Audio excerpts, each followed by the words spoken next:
નમસ્કાર, હું નીતિન પટેલ. તમે જોઈ રહ્યા છો સમાચાર મેં આગળ ન્યૂઝ. હવે જોઈએ આજના સમાચાર.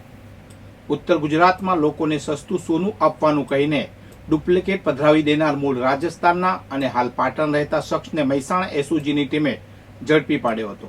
ઉલ્લેખનીય છે કે પહેલા થોડું સાચું સોનું બતાવીને માણસ લલચાય અને વધુ સોનું માગે ત્યારે ડુપ્લિકેટ સોનું પધરાવી દેતો હતો. અસલી થોડું સોનું બતાવીને બાદમાં રૂપિયા લઈ લોકોને ડુપ્લિકેટ સોનું આપીને છેતરપિંડી કરનાર શખ્સ ઊંઝા હાઈવેથી મહેસાણા તરફ ડુપ્લિકેટ સોનું વેચાણ કરવા માટે આવી રહ્યો હોવાની મહેસાણા એસઓજીને બાતમી મળી હતી. જે આધારે પીઆઈ નરેન્દ્રસિંહ વાઘેલા અને તેમની ટીમે શહેરના રામોસણા પુલની નીચે વોચ ગોઠવી હતી.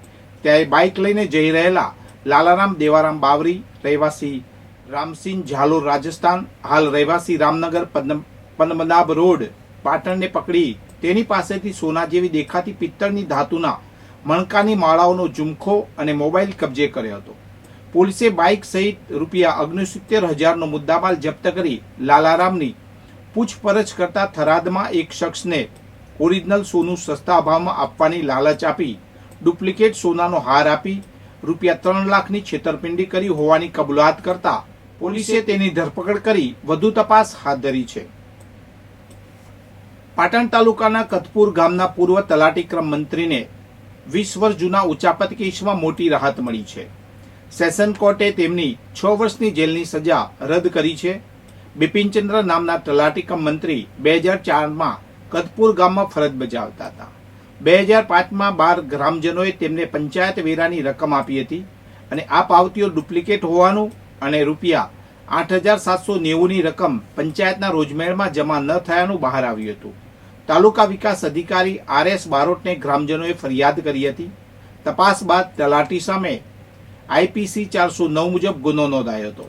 2018માં પાટણની ટ્રાયલ કોર્ટે તલાટીને 6 વર્ષની સાદી કેદ અને 10,000નો દંડ ફટકાર્યો હતો. તલાટીએ સેશન કોર્ટમાં અપીલ કરી હતી. જજ પ્રશાંત શેઠે 6 વર્ષ અને 9 માસની કાનૂની લડાઈ બાદ શંકાનો લાભ આપીને તલાટીને છોડી મૂક્યા છે. આ કેસમાં તલાટી તરફે એડવોકેટ RS વણકરે રજૂઆત કરી હતી. મહેસાણાની એક આયુર્વેદિક કોલેજમાં બાગ બગીચાની જાળવણીનું કામ કરતા પરિવારમાં પિતાએ પોતાની 17 વર્ષીય પુત્રી પર દુષ્કર્મ આચર્યાનો કિસ્સો સામે આવ્યો હતો. આરોપી પિતાને કોર્ટે આજીવન કેદની સજા ફટકારી છે. ઉત્તર પ્રદેશના વતની આ પરિવારમાં પિતા પુત્ર બાગની જાળવણીનું કામ કરતા હતા. સગીરા પુત્રી કોલેજ પાસેની ઓરડીમાં રહીને રસોઈનું કામ કરતી હતી. 19 માર્ચ 2023ના રોજ પિતાએ ઓરડીમાં પુત્રી પર દુષ્કર્મ આચર્યું હતું. સગીરાને પેટમાં દુખાવો થતા સરકારી દવાખાને લઈ જવાઈ હતી. તપાસમાં તે ગર્ભવતી હોવાનું જાણવા મળ્યું હતું અને ભાઈના પૂછવા પર સગીરાએ પિતાના કૃત્યની કબૂલાત કરી હતી.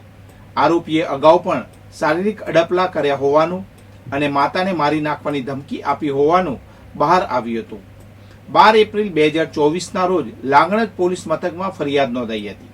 સરકારી વકીલ રેખાબેન જોશીએ 35 દસ્તાવેજી પુરાવા અને 12 સાક્ષીઓની જુબાની રજૂ કરી કોર્ટે પોક્સો કલમ 4(2) હેઠળ આજીવન કેદ અને ₹10,000 દંડ, કલમ 6 હેઠળ આજીવન કેદ અને ₹5,000 દંડ તથા IPC કલમ 506(2) હેઠળ 2 વર્ષની કેદ અને 1,000 દંડની સજા ફટકારી હતી.